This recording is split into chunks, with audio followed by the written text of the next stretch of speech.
Okay, so I'm not going to waste your time. You probably don't want to watch the whole video, so here's what I would use. 5% topical minoxidil once or twice a day. I recommend the foam version because it has little to no propylene glycol and won't dry your skin out as much when you're applying it to your face. Stemoxydine. Apply once a day for 3 months straight, take a break for 3 months, and do the same thing, 3 months on, 3 months off. Preferably apply at a different time than you would apply the minoxidil. And finally, a topical retinoid, preferably tretinoin or some vitamin A skin compound. So now the protocol. Applying this only to the cheeks and the chin. Be sure to clean your face before you apply the tretinoin. Then wait 10 minutes to apply the foam minoxidil to the areas. Don't wash the foam minoxidil off because you're not allowing time for the minoxidil to be absorbed into the skin and to help the follicles grow. You would want to do this routine at night. Topical minoxidil has a 23-hour half-life, and it typically absorbs into the skin after 30 minutes or so. But the longer you leave it on, the better. So don't wash it off until the morning when you wake up. In regards to Stemoxydine, you could apply a layer of it on your mustache, cheeks, and chin. However, I would not apply minoxidil or tretinoin on your mustache as it can irritate your nose, and if the minoxidil gets into your mouth, it may give you side effects. Remember, you should be applying a small layer of these products spread on the regions where you want to encourage hair growth. And again, do this at night because some of these products, especially tretinoin, will make your skin sensitive to the sun, so wear sunscreen if you don't do it at night. But you should be wearing sunscreen in general the next morning after using tretinoin. I want to add that you don't have to use tretinoin every single day. Don't use it every single day. I would say 3 times a week is enough. And then you can transition to using probably some weaker vitamin A topical retinoids. Also, I don't recommend derma rolling or derma pen because of the risks of infection. You don't need to do this on your face as it's very accessible. Products are strong enough in conjunction to encourage beard growth. So you don't need to be using a pen, a derma roll or whatever to tear up your face and make micro holes or whatever you want to call it. Just don't use it. Would you like to know more? Let's start by talking about how minoxidil works to promote beard growth, or any type of hair growth. Minoxidil is a vasodilator, which means it widens blood vessels and increases blood flow. When applied topically to the skin, it can stimulate hair follicles and prolong the anagen, or the growth phase of hair, leading to increased hair growth. The exact mechanism of action is unknown, but we do know minoxidil works due to clinical trials. In order for minoxidil to be effective, it needs to be converted into minoxidil sulfate. This process requires the presence of the sulfotransferase enzyme on the skin. And people, due to genetics and environment and also the medication they take, have varying degrees of presence of sulfotransferase enzyme on their skin.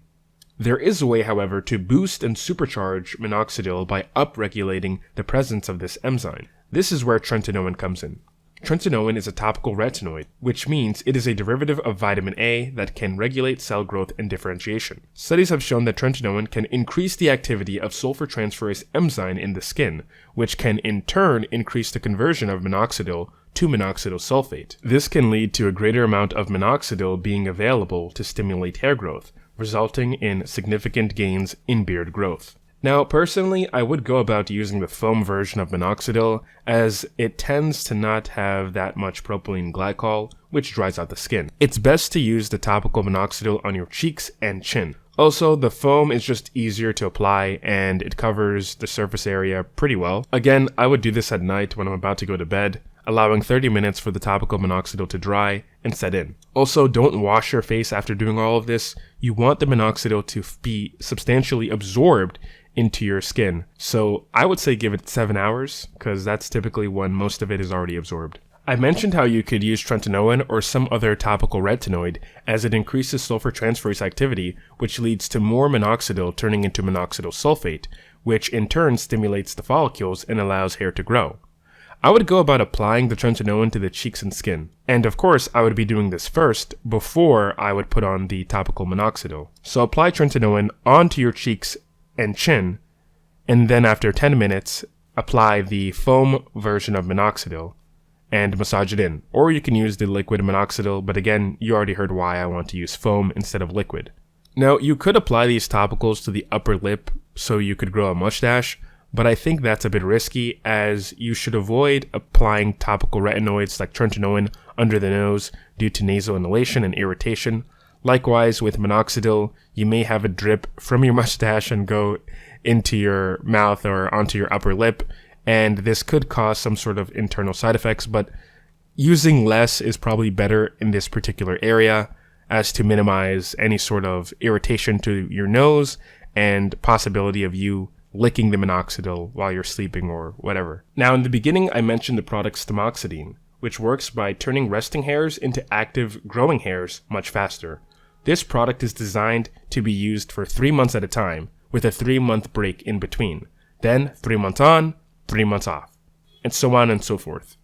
I would possibly apply this in the morning, but also you could do it at night with the minoxidil. Just give the minoxidil a sufficient amount of time after it's dried, so 30 minutes after you applied the foam or topical liquid minoxidil, and then you can put on a layer of Stemoxydine onto your mustache, your chin, and your cheeks. Now, Stemoxydine works differently from minoxidil, so it can be stacked onto minoxidil and the Tretinoin, and this helps create the best environment for hair growth. If you want to know how Stemoxydine works, you can check my other YouTube video, link in the description. Finally, when it comes to microneedling, I would say avoid it. It causes more issues than good, especially with all these chemicals that you're putting on your face.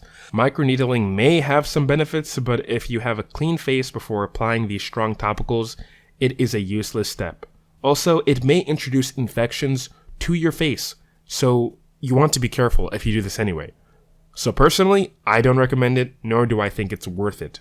Now let's talk about the permanence of minoxidil gains. Many people who have used minoxidil to promote beard growth have reported the gains that they achieve appear to be permanent even after they stop using the product. While there is limited research on this topic, there's a wealth of information on subreddits and online forums with hundreds of people documenting their journey and discontinuation of minoxidil for their beards. In most cases, it seems like the beard is permanent. While the exact mechanism behind the phenomenon is not understood, it is thought that the increased blood flow and stimulation of hair follicles caused by minoxidil use may lead to changes in the hair follicles themselves, resulting in permanent gains in the hair growth. The idea is that if you can get the vellus hairs, which are those little thin, white, wispy baby hairs, wide and large enough, it will help increase blood supply to them, eventually growing them and having them become terminal hairs. And these are fully mature adult hairs. Many online do this minoxidil beard protocol for about a year or sometimes a year and a half. I would say longer is better so you can ensure that most of the hairs on your face are terminal, but personally I did this for about a year, I stopped, and I can still grow a beard normally. Now this is very different from the scalp hair because the hair there will generally be dependent on minoxidil. I guess that the difference stems from the stem cell characteristics in the beard hair versus the head hair, but I can't say for sure, and obviously there needs to be much more research on this interesting topic. So in conclusion, the use of topical retinoids such as Tretinoin can increase the effectiveness of minoxidil in promoting beard growth by boosting the activity of sulfotransferase enzyme in the skin. Additionally, the gains achieved through minoxidil use appear to be permanent, so doing this protocol for about a year or year and a half is just fine. However, let me end this with a disclaimer. Individual results may vary, and I'm not a healthcare professional, guys. I'm just a dude on YouTube who makes these videos because he's bored and he's in his final year of college, final semester of, I guess you can say, university for some people who are outside the United States.